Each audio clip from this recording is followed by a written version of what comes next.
Não, imagino. Boa tarde a todos e a todas. Vamos conversar hoje sobre algumas formas da poesia breve. O haiku todos conhecem, mas vamos recordar aqui algumas características essenciais desse gênero poético. O haiku é formado por 3 versos de 5, 7 e 5 sílabas. Em sua origem, os haikus não eram publicados em antologias ou em livros individuais. O haiku fazia parte de um diário de viagem, como os diários de Basho, ou ainda era inserido numa pintura, num diálogo entre a poesia e artes visuais. Entre os 3 versos do haiku, um deles deveria fazer referência à estação do ano. É o Kigo, o signo da estação do ano, que é tradicional na poesia japonesa, também no tanka e em outras modalidades poéticas. Por que a importância de fazer referência à estação do ano? No Japão, as estações são muito definidas. Então, o inverno é rigoroso, cai neve. O verão é muito quente. O outono e a primavera são bem definidos. E as variações climáticas tinham influência em toda a vida social. Por exemplo, um pescador não vai pescar embaixo de uma tempestade de neve, né? Nenhum agricultor vai iniciar uma colheita no inverno rigoroso, ninguém inicia uma guerra no inverno. Então, todos os trabalhos, todas as ações eram pensadas de acordo com a época do ano. Daí a importância dos celeiros, de se estocar alimentos para a época mais fria. Enfim, conviver com as estações era algo que estava presente na vida cotidiana do povo japonês. Além disso, as estações do ano remetem à ideia de tempo cíclico. No Ocidente, nós acreditamos que a história é uma linha reta, com início, meio e fim. Desde a Bíblia, que começa com o livro do Gênesis e termina com Apocalipse, até o materialismo histórico, as ideias liberais, enfim, nós pensamos numa linha progressiva. O que existe hoje é melhor do que aquilo que houve ontem. E o que acontecer amanhã será melhor do que aquilo que existe hoje.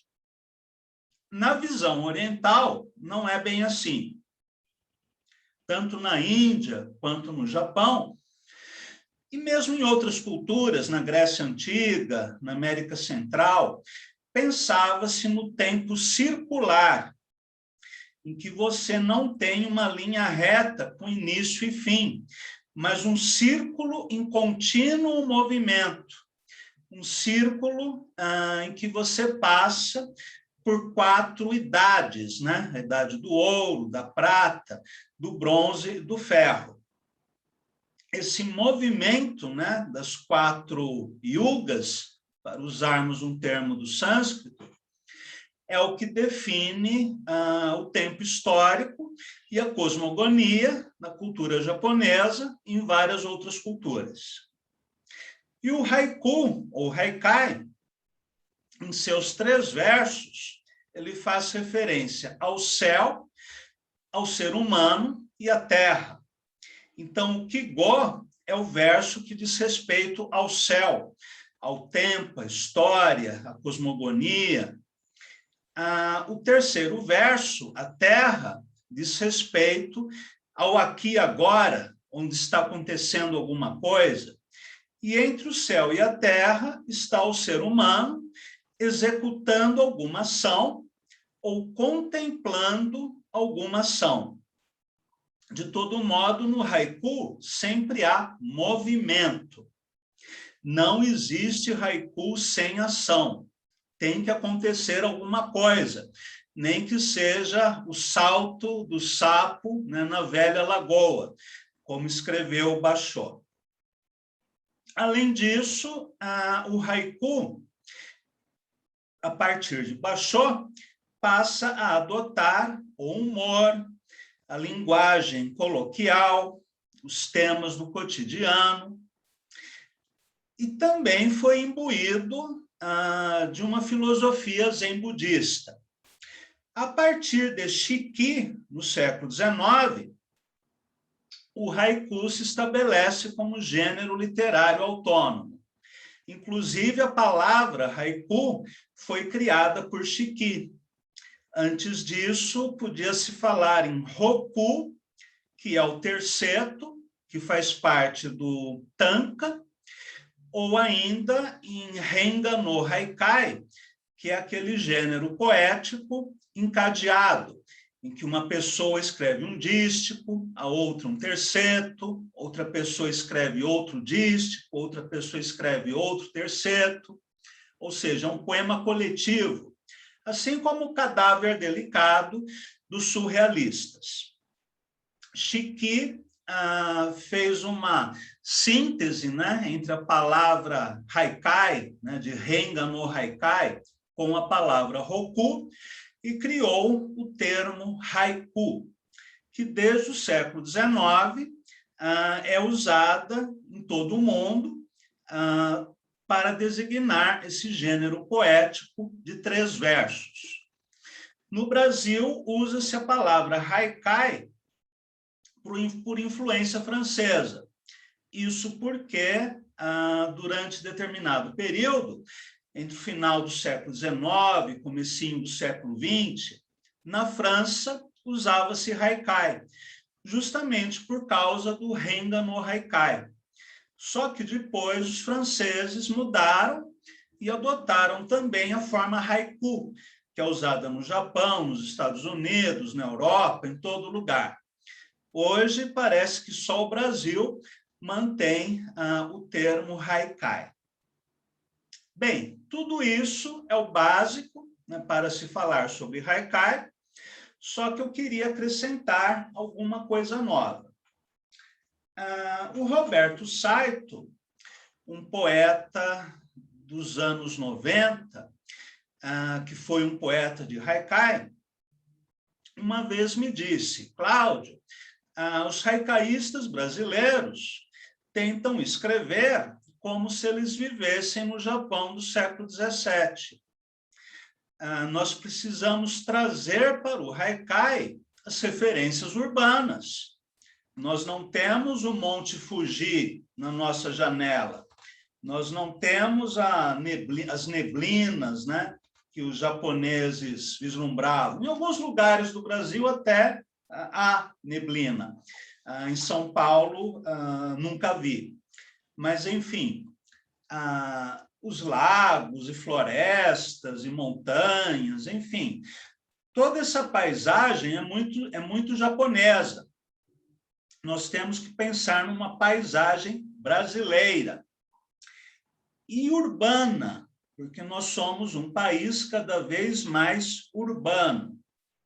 Nesse sentido, o Glauco Matoso apresentou uma contribuição interessante nessa revista Ima, editada pelo Paulo Leminski. Ele publicou 2 haikus que dizem assim: o Japão invade, há de sobrar para mim um da liberdade. O título é Meu Par de Olhos Rasgados. Isso porque todos sabem, né? Glauco é homoafetivo, e quando ele escreveu esse haiku, ele pensava em um futuro, né, namorado japonês. O que acabou acontecendo, né? Ele conheceu Akira, e há bastante tempo já, né, que os dois vivem juntos. Então, foi um haiku profético, e que faz essa referência ao bairro da Liberdade. Em outro haiku, ele escreve: o prédio Seringa pinga no maior buraco de Piratininga, né? Numa outra referência a São Paulo. E ele tem ainda outros haikus publicados em antologias, em que ele fala sobre os automóveis, os faróis, o trânsito, a poluição, os prédios. Então, quando escrevermos haikus, vamos ficar atentos também a isso. Qual é a nossa paisagem? O que nós vemos pela janela? O que nós vemos quando saímos à rua? Vamos trazer essas imagens para o poema. Esse é um ponto que eu gostaria de tocar em relação ao haiku. Um outro ponto diz respeito ao diário de viagem. Como eu falei no início da conversa, os haikus ou eram inseridos num quadro ou faziam parte de um diário de viagem, ou haibun. Basho escreveu vários. Há 4 diários de Basho publicados no Brasil, com tradução, né, do Alberto Marcicano. Eu próprio escrevi o meu haiku, o meu haibun, Caminhos do Rio Vermelho, que trata de uma das viagens que eu fiz a Salvador, justamente quando eu me casei, né, com a Sheila, e quando aconteceu o desastre ambiental, aliás, o crime ambiental em Brumadinho. Então, nesse diário de viagem, eu tanto falo sobre a cidade de Salvador, as praias, o casamento, a festa de Iemanjá, quanto me refiro também ao que aconteceu em Brumadinho. E as passagens em prosa são intercaladas, né, por haikus, que é o que define o gênero. Eu sei que Paulo Franchetti também escreveu um haibun, mas esse não é um gênero muito praticado no Brasil. Eu só conheço esses 2. Pode ser que haja outros, mas não tive notícia.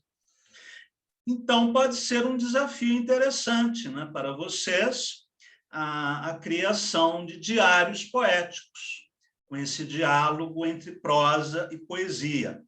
O José Ricardo escreve, minutinho só, o José Ricardo escreve, acredito que Pedro Xisto também tenha feito isso. Não tenho essa informação, José Ricardo. Pode falar, Marta. Naquele grupo que eu participo, Zen do Haikai, o pessoal escreve haibun, mas sabe como? Eles começam com uma narrativa pequena, curta, hoje, pela manhã, eu passar, e terminam com um haikai, pertinente àquela pequena narrativa. É uma coisa bem assim, papuf, objetiva. Acredito que não haja regra fixa quanto a isso, porque naquele livro Trilha Estreita ao Confim, com organização e tradução do Alberto Marcicano, né, dos 4 principais diários de viagem de Basho, há diários, como o mais famoso, né, Sendas de Oku, em que os poemas aparecem entre trechos de prosa.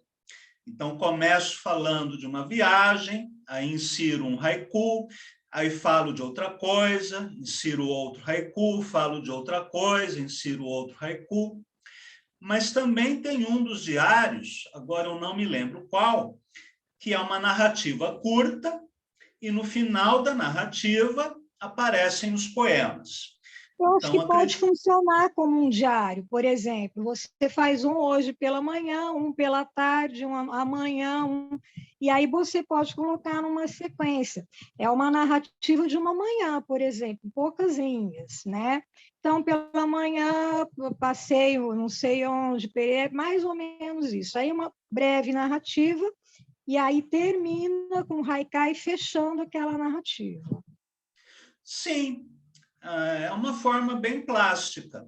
Você pode fazer de um desses 2 modos ou criar um terceiro, né?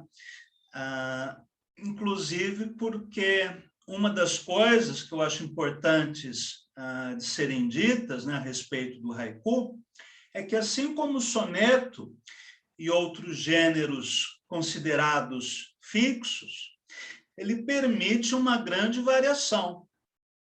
Se nós pensarmos no soneto, temos o soneto petrarquiano, formado por 2 quartetos e 2 tercetos, geralmente com métrica de 10 sílabas e a mesma sequência de rimas. Mas há o soneto inglês, que não tem divisão estrófica. E há o soneto da Idade Média, formado por 1/8 em uma cestilha, né? Uma estrofe de 8 versos e outra de 6 versos. A grande variação de rimas, nós veremos isso na aula sobre soneto. Mesmo as medidas métricas variam bastante, podem ser de 10, de 12, de 7 sílabas. Alguns poetas, como Glauco Matoso, usam vários metros no mesmo soneto e também variam o número de versos por estrofe. E o haiku, sobretudo, permite essa variedade de abordagens. Em primeiro lugar, porque o nosso alfabeto é ocidental, né? Nós não escrevemos em japonês. Em japonês, você pode escrever 3 versos em uma única linha, porque há as palavras de corte, kireji. Nós não temos isso em línguas ocidentais. Daí que existe a forma do terceto, né? Mas no Japão, um haiku poderia ser escrito em uma linha, 2, 3, até em 4 linhas, por causa dessas palavras de corte. Além disso, tem um aspecto visual do ideograma, que é irrecuperável no alfabeto ocidental. De modo que, exatamente por todas as diferenças que existem entre a escrita japonesa e a escrita ocidental, que nós temos muito mais liberdade para reinventarmos o haikai. O Guilherme de Almeida, por exemplo, pensou numa forma de haikai que é um microsoneto, com título, com rimas que não existem em português, que não existem em japonês, com palavras raras, com uma sintaxe mais complicada. Ele fez um soneto parnasiano em 3 versos. Já o Haroldo de Campos, por exemplo, quando traduz haikais de Basho, de Buzon, ele usa recursos de diagramação e espacialização das linhas próprias da poesia concreta. Ele cria um tipo de haikai concreto. Paulo Leminski e Alice Ruiz, em seus haikus, também fizeram de um modo diferente. Eles utilizaram rimas, um tipo de humor e um tipo de prosaísmo, né, que deriva do Manuel Bandeira. Enfim, tem várias abordagens. Tem a abordagem mais tradicional, né, da Teruko Oda, por exemplo, do Grêmio Haikai IP, que procura seguir de maneira mais ortodoxa a lição do Shiki, né, e do introdutor do haiku japonês no Brasil, que agora está me fugindo o nome. Escreveu Trilha... Oi? Goga. Não, o mestre do Goga. Mestre do Goga. Do Trilha Forrada de Nenpoku Sato. Eu tenho esse livro, Trilha Forrada de Folhas. É muito belo. Nenpoku Sato, que introduz o haiku japonês no Brasil, o haiku que vem da escola do Shiki, o Goga vem dessa tradição e a Teruko Oda também. Enfim, há várias abordagens, né? A forma mais tradicional é bem conhecida. Eu estou dando aqui alguns pitacos em relação àquilo que foi pouco praticado no Brasil e que, de repente, pode ainda dar origem a trabalhos interessantes. Uma forma é o diário de viagem. Eu acho que é um gênero muito interessante. E outra possibilidade de se trabalhar o haikai é usando os recursos visuais, né?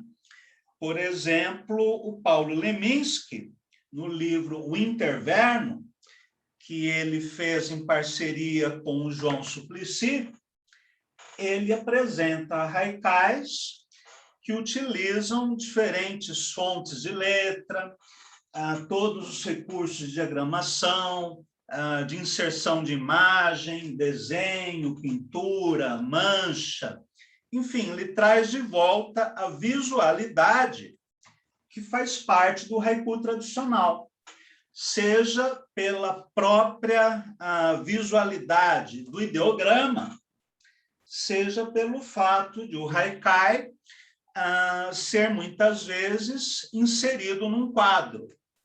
Então, esse tipo de trabalho eu acho muito instigante.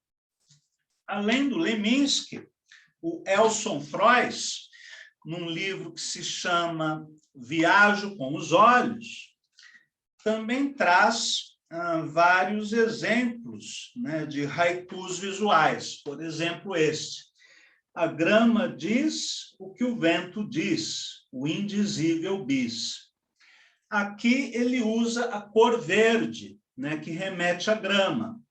E ele também cria um movimento nas linhas que sugere a própria ação do vento sobre as folhas. Então, é um haiku intersemiótico que tem essa relação, né, muito visceral entre a forma e o sentido, ou ainda esse outro poema. Na época em que Leminski e Elson Frois utilizaram esses elementos visuais, não havia computador, pelo menos não computador pessoal, né? Havia aqueles computadores imensos, né, na NASA, no Pentágono, mas você não tinha um PC doméstico. Então, eles tiveram que criar esses poemas usando recursos artesanais, como a letra 7 e vários outros. Hoje, nós temos todos os recursos da informática. Então, para aqueles que têm alguma inclinação, né, para desenho, a pintura, enfim, eu acho que é muito interessante o trabalho de restituir ao haikai a visualidade que ele perdeu. Não apenas pelo ideograma e pelo fato de o haiku ser desenhado numa pintura, mas a própria caligrafia do poema.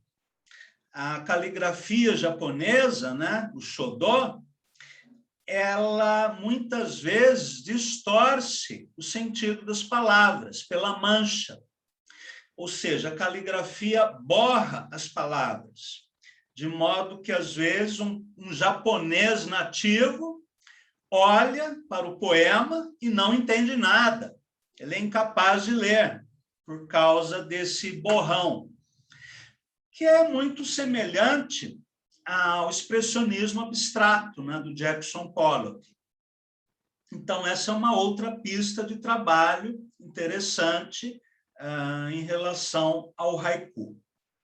Sobre isso, alguém gostaria de comentar ou perguntar alguma coisa? Bem-vindo, André. Se não, passamos para o Tanka e para o Senryu. Tudo bem? Então, vamos continuar. O haiku, ou haikai, ele deriva do Tanka. A forma clássica do Tanka era composta de um terceto e um dístico, que somavam 31 sílabas sem rimas. Conforme diz Paulo Franchetti, em seu livro Haikai, recomendo muito esse livro, a relação entre as duas estrofes de um tanka não apresenta um claro nexo lógico, e os poemas em que isso ocorre são usualmente considerados de segundo nível. Os procedimentos mais recorrentes, prossegue o autor, são ou a justaposição direta de imagens, de alguma forma complementares, ou a utilização da shimonoku, estrofe de baixo, para apresentar uma espécie de comentário ou exemplificação do clima geral estabelecido na kaminoku, estrofe de cima. Um bom exemplo da forma de composição do tanka é este poema de Ki no Tsurayuki, que viveu no século IX. Cheio de saudades, vou encontrar a minha amada. Na noite de inverno, o vento do rio é gelado e gritam as aves noturnas. No dístico inicial, há um eu lírico que manifesta saudades da amada e a intenção de encontrá-la. Já no terceto, surge uma paisagem composta pelo vento de inverno, o rio gelado e as aves noturnas, sem nenhuma voz lírica, como se fosse a montagem de duas sequências cinematográficas, sem uma ligação discursiva ou narrativa entre elas. A não explica B. Uma estrofe não afirma, nega ou contradiz a outra, mas sugere um clima, um estado de espírito, algo incorpóreo que não se materializa no texto, mas que é suscetível de diferentes interpretações, de acordo com o repertório e a sensibilidade do leitor. Vamos ler mais alguns tankas, traduzidos pelo Franchetti. A roupagem de névoa está molhada nas barras. A deusa Sarro, quando chega a primavera, urina de pé. Este é um poema de Socan, escrito no século XVI, da nossa era. Imaginem se na Europa um poeta italiano, espanhol, alemão, escrevesse um poema dizendo que a Virgem Maria urina de pé. Ele seria queimado vivo em praça pública, como blasfemo, herege, possuído por Satanás, enfim. E no Japão havia essa liberdade até em relação aos deuses. Mais alguns tankas. Minha velha aldeia, sob as folhas vermelhas caídas, aos poucos vai desaparecendo. Nas samambaias do beiral, como sopra o vento de outono. Um poema de Saigyo. Mesmo um homem sem coração não deixa de perceber a melancólica beleza. A narceja voando do pântano, no fim de uma tarde de outono. E só mais um. Como se torna frágil a vida do homem velho. Quase não venta, mas é outono e caem as folhas do salgueiro. Geralmente, o outono ou o inverno são relacionados com a solidão, a velhice e a decadência. Então, estes são alguns exemplos de tanka, que também é um gênero poético pouco praticado no Brasil. Wilson Bueno publicou 2 volumes de tankas, Pequeno Tratado de Brinquedos, e o outro se chama Pincel de Kyoto. Eu também publiquei um livro de tankas que se chama Fuyu, Poemas de Inverno. Vamos agora tratar de um outro gênero poético japonês que, acredito, eu nunca mencionei em aula, que é o senryu, palavra que significa, literalmente, salgueiro do rio. O senryu é uma forma de poesia curta, semelhante ao haiku em construção. 3 linhas com 17 sílabas. O senril, porém, é um gênero mais coloquial, humorístico, satírico e dispensa o uso do signo da estação do ano. E ainda busca retratar as fraquezas humanas, como neste poema do século XVIII, atribuído a Carai Senril, cujo nome passou a designar esse gênero poético. Quando eu pego o ladrão, meu próprio filho. Então, é um poema não apenas de sátira, né? De humor, de crítica bem-humorada, mas também um poema que tem um certo fundo moral, né? Aliás, o humor é a forma por excelência da crítica. No Brasil, Milor Fernandes publicou esse livro chamado Haikais, que, aliás, eu gosto bastante. Agora, alguns dos haikais do Milor Fernandes, nós poderíamos tranquilamente chamar de senrios. Por exemplo, aqui, no aeroporto, puxa-sacos se despedem de velhacos. É uma cena bem cotidiana em Brasília, né? Em outros aeroportos do Brasil. Ou ainda aqui, a vida é bela, basta saltar pela janela. Mais 2 poemas. Será que o doutor cobra pela cura ou cobra pela dor? Também é uma crítica interessante. E para terminar,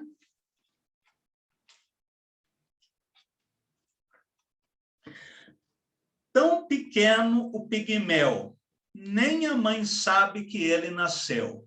Esse aqui é cortante. Então, a diferença básica, né, entre o senril e o haiku é que não há o signo da estação do ano.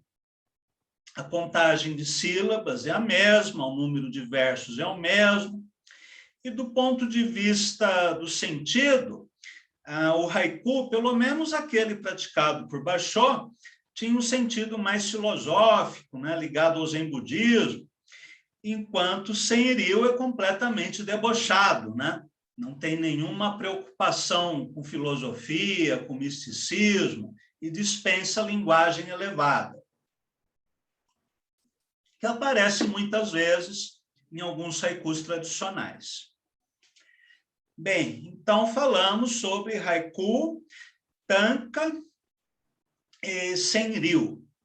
Vamos tratar agora de algumas modalidades poéticas ocidentais, como o limerick, que surgiu na Irlanda, que é um poema breve, composto de uma única estrofe de 5 versos, sendo 3 decassílabos e 2 de 5 ou 6 sílabas, e as rimas divididas na sequência A, B, B, A.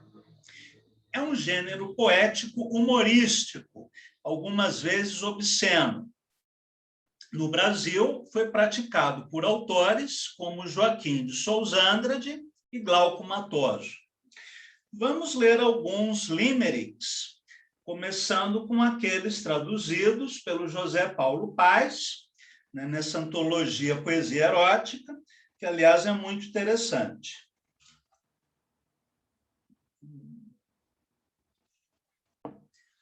Vamos lá. São 3 poemas de autoria anônima. Uma raça notável, os lapões. Eles cultivavam raras diversões. Fodem o dia inteiro, do modo costumeiro, e à noite guardam para perversões.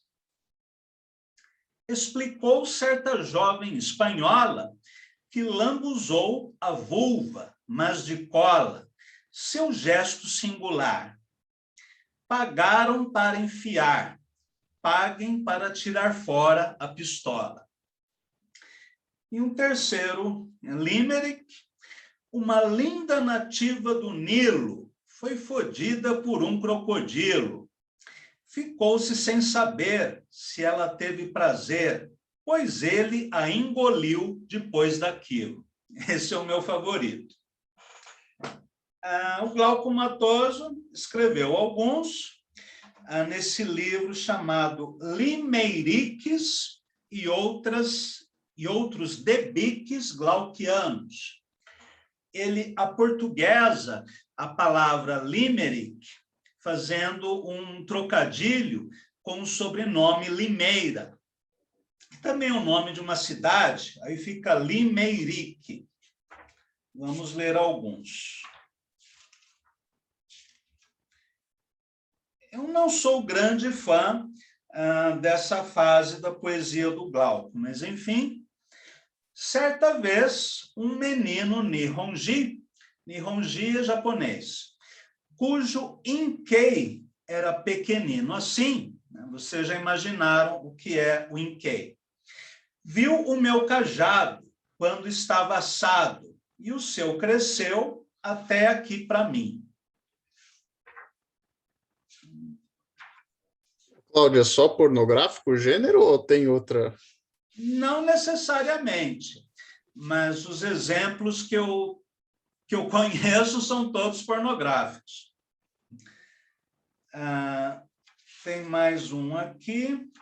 Um aluno de Confúcio, que não lavava o prepúcio, perguntou-lhe um dia como se fodia, mas o mestre disse: Fúcio.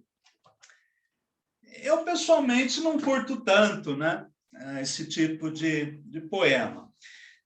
O Cláudio, Sousandrade, sim? posso fazer um breve comentário? Claro. Eu li uma vez uma matéria do Braulio Tavares e do Glauco Matoso, em que eles tentam fazer, eu não sei o termo agora, mas eles tentavam, e a coisa acho que não foi para lugar nenhum, associar o limeirique e ao limeirique aportuguesado, fazendo referência ao Zé Limeira, que era o poeta do absurdo, né?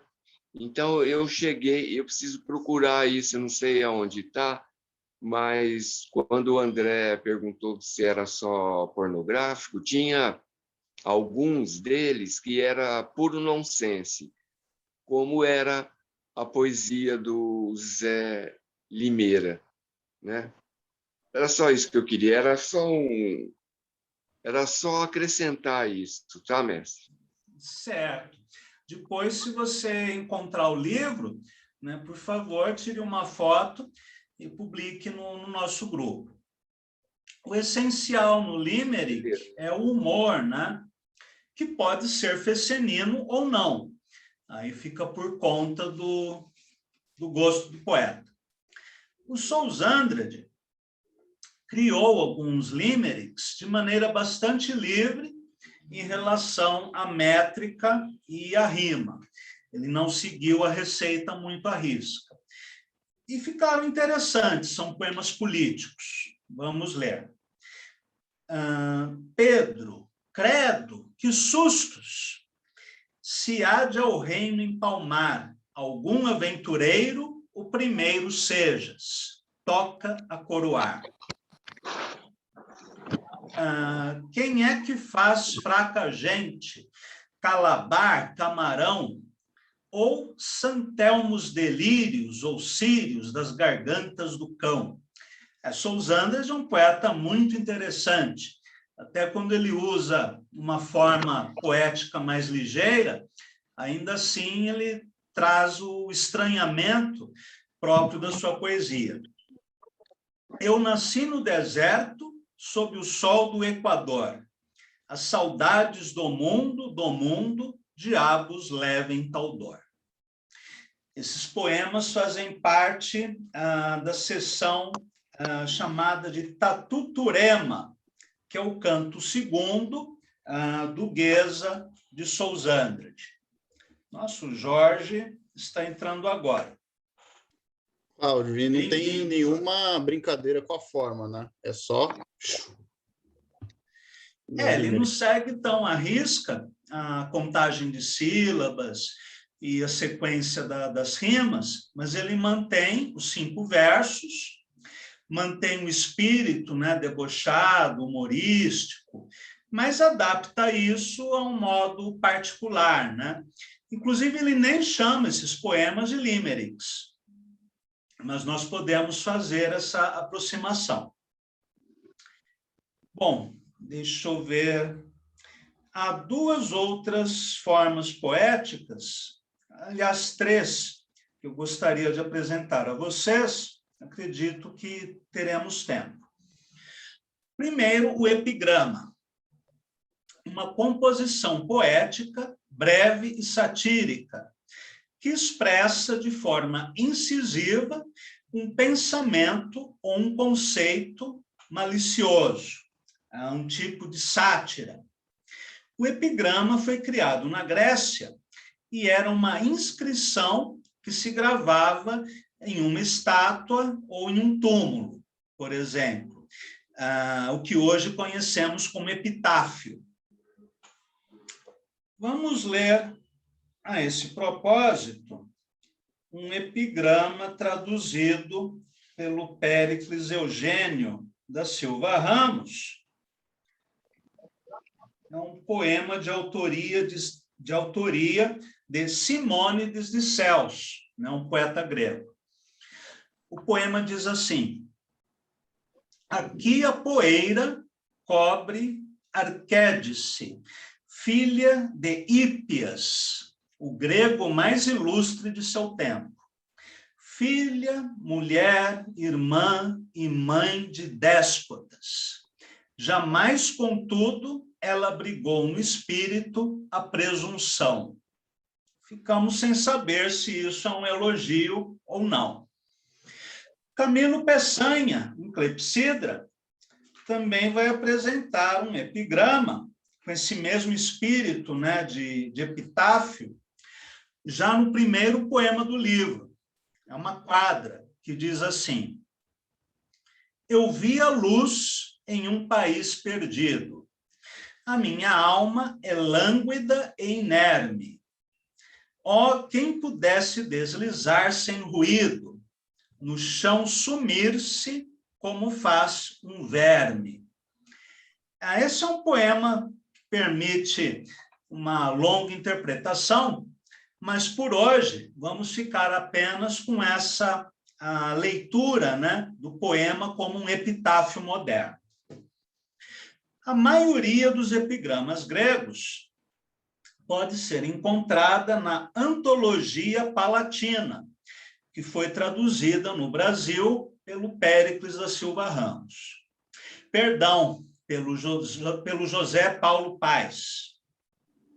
Catulo e Marcial, poetas romanos, também praticaram o epigrama.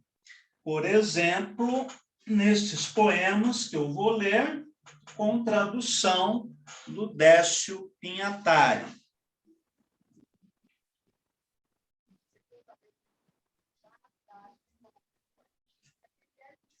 Esses poemas se encontram no livro 31 poetas, 214 poemas. São epigramas de Marcial, que é conhecido, sobretudo, pela sua poesia erótica e pornográfica. A glória sempre chega tarde para as cinzas. Se a glória vem depois da morte, eu não me apresso. Quer casar-se comigo a velha Paula. Eu até que casava, se ela fosse mais velha. Ou seja, para pegar a herança, né, safado? As nozes de gude, inocente joguinho. Mas quanto garoto perdeu o cozinho? Contenha os seios crescentes, perdão. Por favor, desliguem o áudio. Contenha os seios crescentes da amada. Devem sempre caber nas minhas mãos. Não finge o pasmo, não inventa que é chapado. Quem pira além da piração não é pirado. Nesse último poema, o Décio Pinhatari usou gírias modernas, né, para atualizar a tradução. Ainda dentro do tema formas poéticas breves ocidentais, nós temos o dístico, que é assim definido pelo Massot Moisés, né, nesse dicionário que eu já indiquei a vocês. Deixa eu encontrar a referência. Dístico, disposto em 2 linhas. Em vernáculo, também recebe o nome de parelha. Designa a estrofe ou poema composto de apenas 2 versos. É a mais rudimentar das instâncias, podendo constituir poema completo em composições de cunho gnômico, epigrâmico ou satírico. A existência do dístico remonta aos gregos e romanos, que empregaram na sua organização um verso hexâmetro dactílico, ou seja, um verso de 5 sílabas. Algo muito próximo à métrica da elegia. Muito bem, eu vou ler apenas um exemplo do dístico, que é um gênero poético também pouco praticado. E exatamente por isso eu acho muito instigante. Eu estou trazendo para vocês essas formas, algumas mais populares, como o haiku, outras menos conhecidas, como o limerick, o dístico, o aforismo, justamente para motivá-los a buscarem outras formas de expressão. Um dístico de autoria de Simônides de Celso. Saúdo-vos, ó filhos dos corcéis, dos pés de tempestade. Além do poema de 2 versos, há também poemas formados por um único verso. Por exemplo, Apollinaire praticou esse gênero. E até mesmo o José Coser, o poeta cubano, que é conhecido por seus poemas imensos, né? Poemas que têm várias páginas, né? Versos longos, próximos à prosa. Só que um detalhe que passa batido por muitos leitores é que ele só coloca ponto final após o último verso. O poema pode ter 10 páginas, mas o ponto final vem após o último verso. Segundo Coser, isso quer dizer que ele escreve poemas de um único verso, ainda que esse único verso seja quebrado em várias linhas e tenha uma extensão gigantesca, né? Que não deixa de ser um paradoxo interessante. Para finalizarmos a conversa de hoje, vamos falar sobre o aforismo, que é uma máxima ou sentença que, em poucas palavras, explica a regra ou princípio de alcance moral. O texto curto e sucinto, fundamento de um estilo fragmentário e assistemático na escrita filosófica, geralmente relacionado a uma reflexão metafísica ou moral.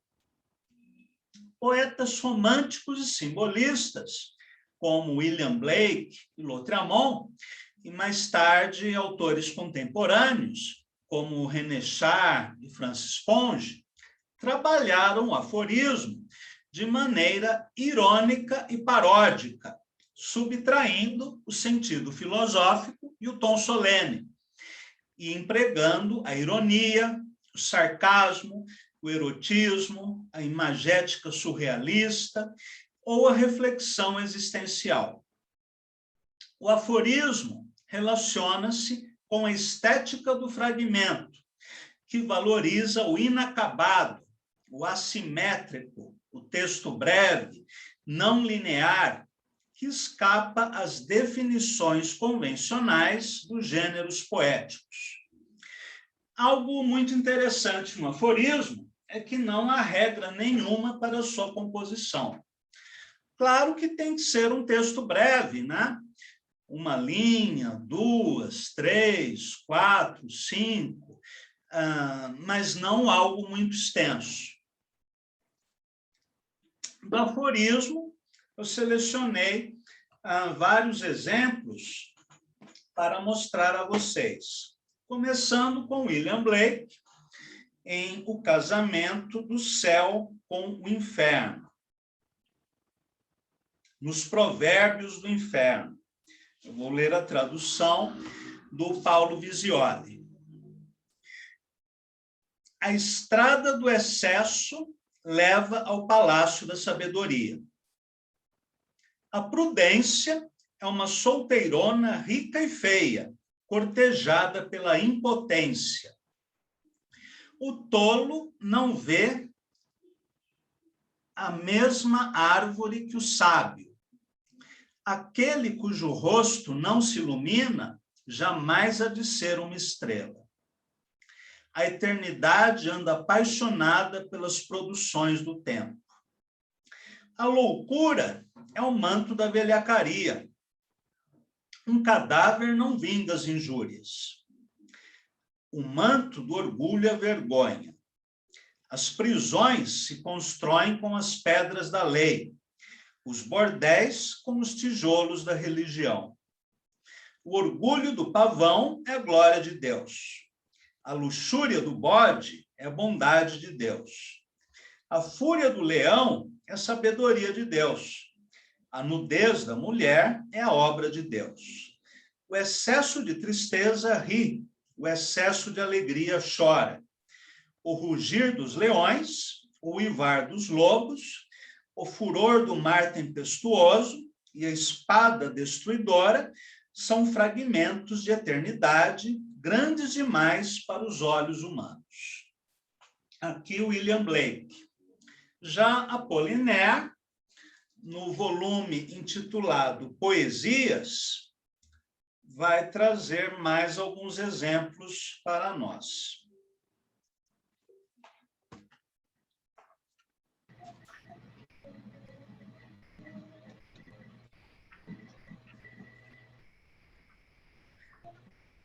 O gênio garante as faculdades do coração. Na desgraça, os amigos aumentam. Vós que entrais, deixai todo o desespero. O que Lautréamont faz aqui? Ele recolhe várias frases ilustres de poetas, de moralistas, de teólogos, de escritores, e ele reescreve essas frases com sentido contrário, fazendo uma paródia. Não apenas uma paródia da forma, mas, sobretudo, uma paródia de sentido. Se a moral de Cleópatra houvesse sido menos curta, a face da terra seria mudada. Perdão. Se a moral de Cleópatra houvesse sido menos curta, a face da terra teria mudado. Seu nariz não se teria tornado mais longo. O encanto da morte só existe para os corajosos. Somos livres para fazer o bem. O julgamento é infalível. Não somos livres para fazer o mal. O coração do homem é um livro que aprendi a estimar. Claro que tudo isso é uma gozação, né? Com a moral e a religião da época. Isso porque nos Cantos de Maldoror, Lautréamont apresenta um texto quase satanista. Depois, há duas versões na história. Uma que ele se converte, se arrepende do que escreveu e resolve pregar, né, a moral, a virtude, os bons costumes. E a outra versão, que eu prefiro, é que ele está fazendo uma grande gozação com os textos dos moralistas. Cada um que tire a sua interpretação. René Char. Vamos ler mais alguns aforismos. Resta uma profundeza mensurável onde a areia domina o destino. Farás da alma que não existe um homem melhor que ela. Só te curvas para amar, se morres ainda amas. As trevas que tu te infundes são regidas pela luxúria de teu ascendente solar. Se habitarmos um clarão, é o coração do eterno. Uma rosa para que chova. Ao fim de inúmeros anos, eis teu anelo. E vamos ler, por fim, alguns aforismos do poeta brasileiro contemporâneo, Contador Borges.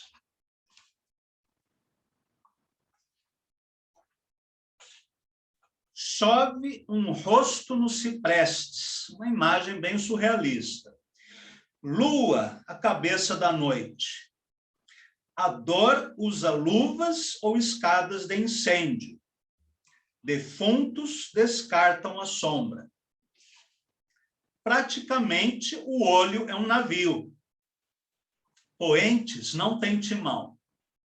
Um beijo escorre no muro. Quem faz dos beijos agasalho corre o risco da nudez. A palmeira é uma árvore em desalinho. Há controvérsias. Espectros não usam brincos por razões de equilíbrio. A voz das violetas cala o meu silêncio. O livro é a sombra da árvore. Aranhas vibram quando ligo a tomada. Perdi meu rosto na escuridão do mapa. O melhor antídoto é o alívio. Então, estes são alguns exemplos de aforismos. Uma pergunta, Cláudio. Sim, André. É o Sidney. Uma perguntinha. Sidney. No final das contas, aforismo, adágio, provérbio, meio que se misturam, né? Formalmente, sim. Tá. Ainda que o provérbio tenha uma camada de significado diferente, né? Nós temos o livro de provérbios da Bíblia, que tem um sentido sapiencial, né, ou moral. Temos os provérbios populares, né, que não deixa de ser uma forma de sabedoria popular, ou seja, a intenção de transmitir um conteúdo, né? Enquanto o aforismo, ele pode ser um aforismo filosófico, como aqueles de Nietzsche, de Novalis, que tem um conteúdo, né, mais profundo, ou pode ser simplesmente uma viagem surrealista, como esses do Contador Borges, né, que nós lemos. Agora, todos eles são frases muito curtas. O dístico, o adágio, o aforismo, o provérbio, todos são frases muito curtas. O que muda é o sentido. Que dizem muito, né? Sobretudo. Maravilha. Sim. Adorei o dístico. Legal, né, Marta? Inclusive, Super. como nós estamos nos aproximando das férias, fica a dica para vocês, né? Por que não trabalhar nesses gêneros? Escrever aforismos. Eu acho que sim, Marta. Dísticos. Eu tenho um livro pronto de aforismos. Que ótimo, Cid. Tem 120 e ele foi ilustrado. Se eu criar coragem, eu lanço o ano que vem. Tá certo. Vou querer ler, sim. No ano que vem, envia para mim. Beleza. Muito bem. Então, na semana que vem, voltaremos a ter oficina normal, entraremos em férias a partir do dia 15 e retornaremos a partir da segunda semana de janeiro.